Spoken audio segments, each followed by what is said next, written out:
ইমান কি জিনিস সেটা কবরে গেলে বুঝতে পারবেন ইনশাআল্লাহ। ইমান কি জিনিস সেটা কবরে গেলে বুঝতে পারবেন ইনশাআল্লাহ। যখন প্রশ্ন করা হবে মান রব্বুক, তখন বুঝতে পারবেন ইনশাআল্লাহ ইমান কি জিনিস।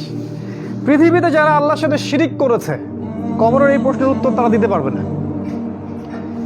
মা দিনুকা, তোমার দিন কি? যারা ইসলামকে নিয়ে ঠাট্টা বিদ্রুপ করছে, এখন হাসি তামাশার পাত্র বানিয়েছে ইসলামকে, এরা কখনোই মা দিনুকার উত্তর দিতে পারবে না।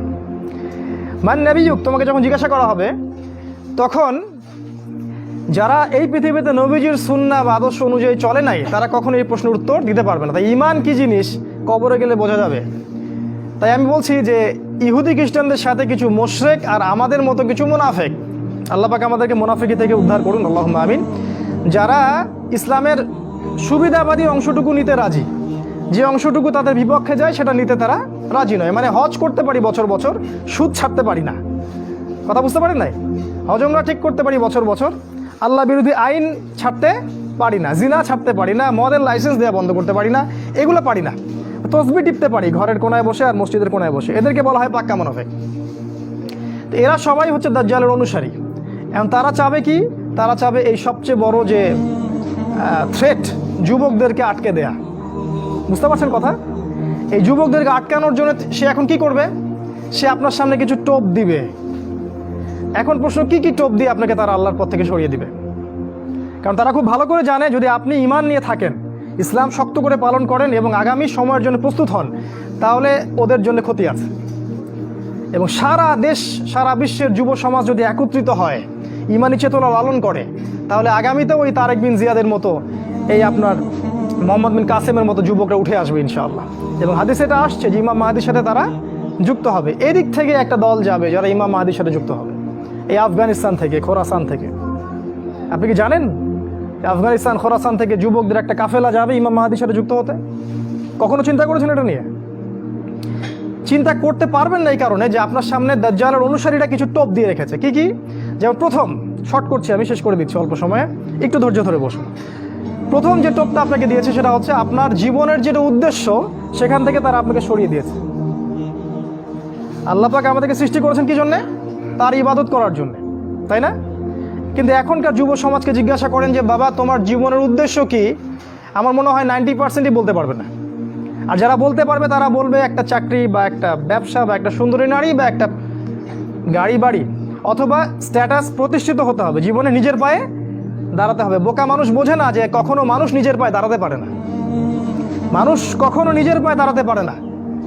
আল্লাহ পাকের এক হুকুম 1 সেকেন্ডে মানুষের 19-20 হয়ে যাবে, একেবারে শেষ। যে রিজিকের প্ল্যান করছেন আপনি 20-30 বছর, এক হুকুমে রিজিক বন্ধ। ড্রাইভ করতেছেন, মারি দিয়ে চলে গেল, শেষ, রিজিক ক্লোজ। কার হাতে ক্ষমতা?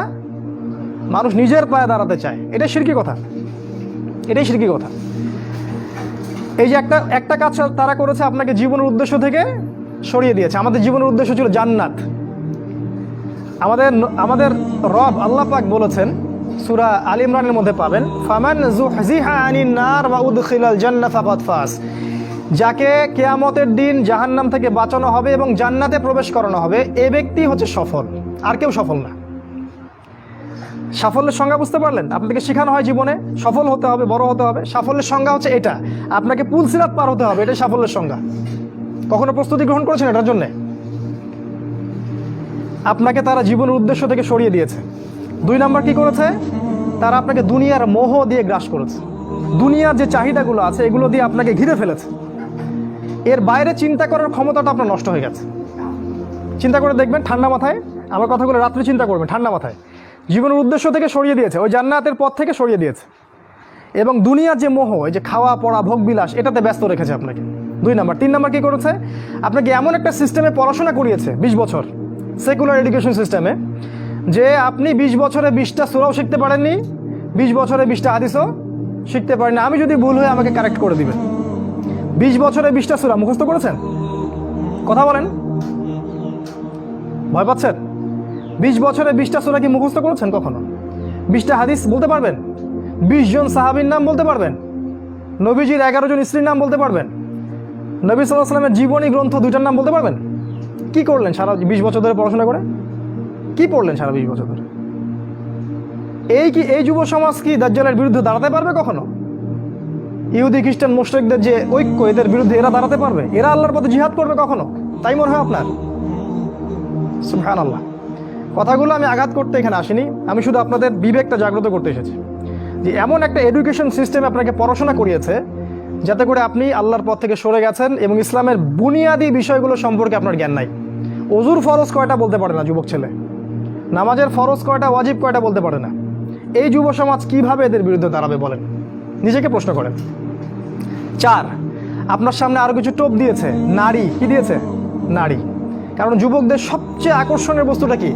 একটা সুন্দরী মেয়ে, তাই না? সত্য কথা বলছি। আল্লাহ পাক কোরআনে বলেছেন যুয়িনা লিন-নাস হুব্বুশ শাহাওয়াতি মিনান নিসা, মানুষের জন্য 6টা বস্তুকে সুশোভিত করা হয়েছে। তার মধ্যে 1 নাম্বার নিসা, মহিলা।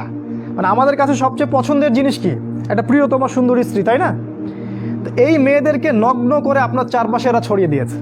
স্কুলে যাবেন নগ্ন নারী, কলেজে যাবেন নগ্ন নারী, চাকরিতে যাবেন, যেখানে যাবেন সেখানেই, রাস্তাঘাটে হাঁটবেন সব ন্যাংটা হয়ে ঘুরছে। আমাদের নবীজি বলেছেন শেষ জামানে এক শ্রেণীর মেয়ে আসবে যারা কাপড় পরেও ন্যাংটা থাকবে। থাকে না? এগুলা কি ব্যাখ্যা করার দরকার আছে? নবীজি বলেছেন তারা জান্নাতে যাবেও না, জান্নাতের গন্ধও কখনো পাবে না। কে বুঝাবে এই নারীদেরকে এই কথাটা? তো এই নারীদেরকে আমাদের চারপাশে এরা সহজলভ্য করে দিয়েছে। আর আপনি চাইলেই জেনা করতে পারেন, অল্প টাকার প্রয়োজন হবে। স্মার্টফোনে জেনা করতে পারেন, সেলফোনে জেনা করতে পারেন, প্রেম অ্যাফেয়ারে জেনা করতে পারেন, বয়ফ্রেন্ড গার্লফ্রেন্ড এই ফ্রি মিক্সিংয়ে জেনা করতে পারেন। তারা আপনার সামনে এই লোভনীয় টোপগুলো দিয়ে রেখেছে। তারপর আরও কি দিয়েছে? মাদক। হাতে হাতে মাদক সমস্ত যুব সমাজের।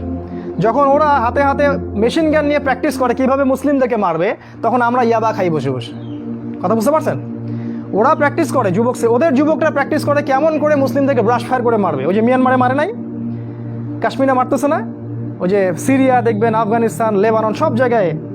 আর আমাদের হাতে ওই যে ইয়াবা, তারপর আপনার ডাল, আপনার ফেন্সি ডিল, আপনার উমুক তমুক কী কী নাম আছে সব। জি জি, সুবহানাল্লাহ। এগুলো নিয়ে কখনো ভেবেছেন? এটা হাসছেন আপনি? লজ্জা হওয়া উচিত আপনার, লজ্জা করা উচিত যে যখন তারা আমাদের বিরুদ্ধে ঐক্যবদ্ধ তখন আমরা এই নারী, এই মদ, এগুলো নিয়ে ব্যস্ত আছি। আর যারা এদের পিতামাতা, এরা সবচেয়ে অপদার্থ শ্রেণীর মানুষ এই পৃথিবীতে। এদের কবরে থাকা উচিত, এই পিতামাতাদের কবরে থাকা উচিত।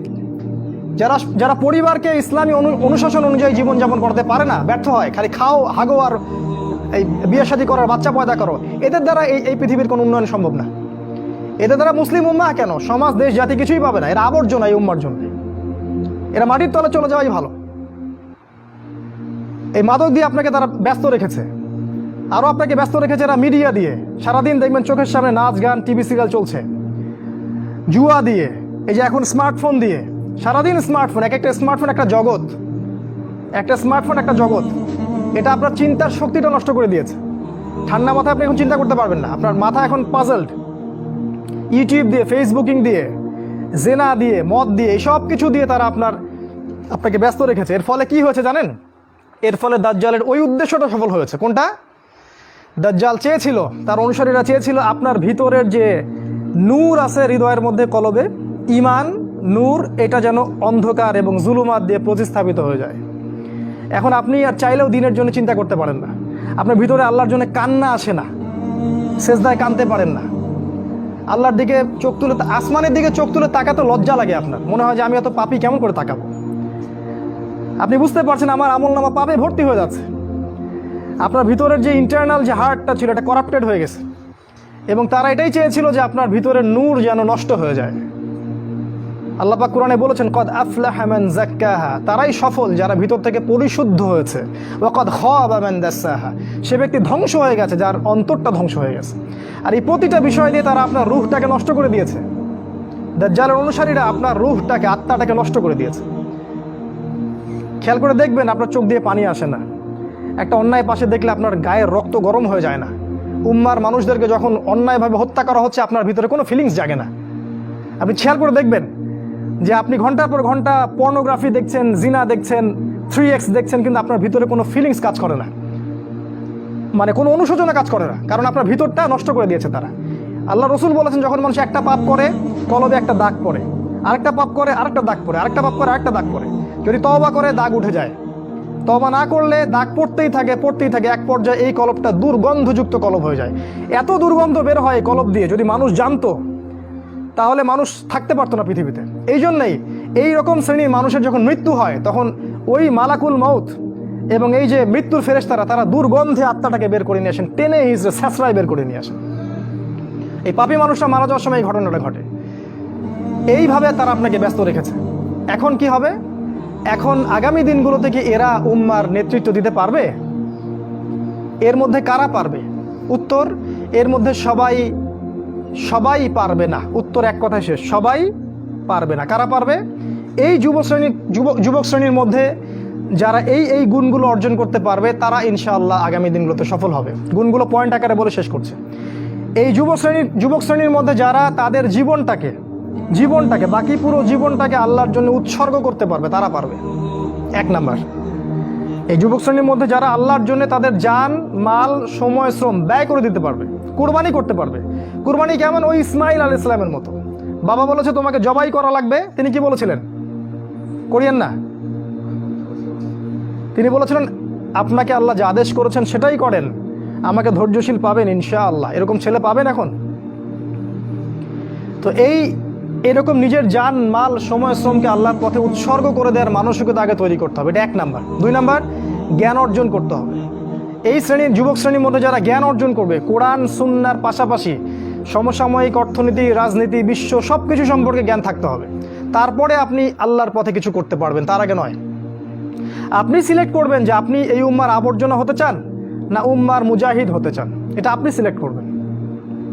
আপনি কি চান যে আপনার জীবনটার বিনিময়ে আল্লাহ আপনাকে অনন্তকালের জান্নাত দান করুক, অথবা আপনার এই কাজগুলোতে কেউ বাধা দিবে না, এই পাপ কাজে কেউ বাধা দিবে না, শেষমেশ আপনি জাহান্নামে চলে যাবেন? আপনি কি এটা চান? আমরা কি এটা চাই? তো ইলম অর্জন করতে হবে। ইলম ছাড়া আপনি কাজ করতে আগাতে পারবেন না। তিন নাম্বার, এলেম অনুযায়ী আমল করতে হবে। যা এলম অর্জন করবেন সে অনুযায়ী আমল করতে হবে। শুধু এলম অর্জন করলেই হয় না, ওই অনুযায়ী কাজ করতে হয়। সলাতের পাবন্দি করতে হবে। সলাতের অবস্থা দেখে যা মনে হলো যে এই এলাকার যুবকরা মসজিদে কতজন আসে আল্লাহ ভালো জানে। ফজরের নামাজে যারা আসে তারাই প্রকৃত মুসল্লি। 5 ওয়াক্ত সলাত জামাতের সাথে আদায় করতে হবে। আখলাক চরিত্র হবে রাসূল সাল্লাল্লাহু আলাইহি ওয়াসাল্লামের মতো। সাহসী, ভীরুতা, কাপুরুষতা যেন আপনাদেরকে পেয়ে না বসে। জ্ঞান অর্জন করে সাহসী হতে হবে, তদনুযায়ী আমল করতে হবে, এবং কোনো অবস্থাতেই পরাজিত হব না এরকম মানসিকতা তৈরি করতে হবে। শয়তান হোক আর ইবলিস হোক আর এই দাজ্জাল হোক আর অনুসারী হোক, কেউই আমাকে ঠেকাতে পারবে না এরকম মানসিকতা তৈরি করতে হবে। তারপরে ইনশাল্লাহ আপনি কিছু করতে পারবেন। প্রতিটা ইবাদত বন্দিগির ব্যাপারে সচেতন হওয়ার চেষ্টা করতে হবে, এটা হচ্ছে আপনার জানা অনুযায়ী আমল। 4 নাম্বার, আদর্শ পরিবার গঠন করতে হবে। জিনা বাদ দিয়ে ছেড়ে দিয়ে তওবা করে ফিরে আসেন, বাবা মাকে বলেন যে আমাকে বিয়ে দিন। আর বাবা মার উচিত তাদের বিয়েটা সহজ করে দেয়া। বিয়ে করুন, সংসার গঠন করুন, দিনদার নেককার ছেলে মেয়েদেরকে বিয়ে করুন এবং সুসন্তান জন্ম দিন, তাদেরকে আল্লাহর পথে দায়ী মুজাহিদ হিসেবে তৈরি করুন। 5, হালাল রিজিকের ব্যবস্থা করুন। ওই হারাম ব্যাংকিং সেক্টর থেকে, চাকরি থেকে রিজাইন দিয়ে দিন। যে সেক্টরে হারাম আছে, ঘুষ আছে, সুদ আছে, সব ছেড়ে দিন। কার জন্য ছাড়বেন? আল্লাহর জন্য ছাড়বেন। মনে রাখবেন রিজিকের মালিক আল্লাহ, আপনি আপনার রিজিকের মালিক নন। আপনি আল্লাহর জন্য যদি কিছু করেন, আল্লাহ পাক আপনাকে তার চেয়ে বহুগুণ দিতে পারেন। এই বিশ্বাস রেখে প্রয়োজনে সবজি বিক্রি করেন, কৃষিকাজ করেন, মৎস্য খামার করেন, ছাগলের খামার করেন, তাও ভালো। তারপরেও হারাম রিজিকের দিকে যাবেন না। অনুরোধ করছি ভিতর থেকে, মানে আল্লাহর দোহাই দিয়ে অনুরোধ করছি, হারাম রিজিকে যাবেন না। সারা জীবনের ইবাদত নষ্ট হয়ে যাবে, সারা জীবনের। যে ব্যক্তির ইবাদতে এতটুকু সুদের টাকা আছে, ওর ইবাদত কবুল হয় না। জানেন না সুদ খাইলে মায়ের সাথে জেনা হয়? এটা জানেন না যে সুদ খাইলে 36টা মেয়েকে ধর্ষণ করা হয়, আল্লাহ এবং তার রাসূলের সাথে যুদ্ধ করা হয় সুদ খাইলে? দিব্যি খাচ্ছি, প্রতিটা গ্রামে এখন সুদী এনজিও, সয়লাভ সমিতি আর এনজিও। হালাল রিজিকের অন্বেষণ করুন, এটা হচ্ছে 5। 6 নাম্বার, আল্লাহর পথে সময় ব্যয় করেন। আপনি কোন মাযহাব, কোন তরিকা, কি ফলো করেন সেটা নিয়ে আমি কথা বলতে এখানে আসিনি। আপনি আল্লাহর পথে সময় দেন, যে যেখানে আছেন সেখান থেকে আল্লাহর পথে কিছু করেন, প্রজেক্ট হাতে নেন, কিছু করেন। এলাকার যুবকদেরকে নিয়ে একটা ফাউন্ডেশন করেন, বা একটা সংগঠন করেন, বা একটা প্ল্যাটফর্ম করেন, করে কিছু একটা করেন, যাতে করে এলাকার মধ্যে জাহিলিয়াতগুলো দূর হয়ে যায়। আল্লাহ আপনাকে সাহায্য করবেন ইনশাআল্লাহ। এটা ঠিক যে বাতিলপন্থীরা আপনার কলার চেপে ধরবে ঠিকই, কিন্তু আল্লাহ আপনাকে সাহায্য করবেন। আর আল্লাহ পাক যাকে সাহায্য করবেন তাকে কেউ ঠেকাতে পারে না, পারে? কখনো পারবে না। আপনাকে জেল দিবে, শুলি দিবে, মেরে ফেলবে, তারপরে দেখবেন আপনার শেকড় থেকে আরও 10টা গাছ ঠিকই উৎপন্ন হবে ইনশাআল্লাহ। অতএব দিনের জন্য সময় দিন, উম্মাকে ঐক্যবদ্ধ করার চেষ্টা করুন। আরেকটা নসিহা করব, দলাদলির মধ্যে যাবেন না, ইখতিলাফি ফেরকা দলাদলির মধ্যে যাবেন না। তুই অমুক আর তুই তমুক আর তুই এই তুই সেই, এগুলোর মধ্যে যাবেন না। সবাইকে নিজের ভাই ভাবতে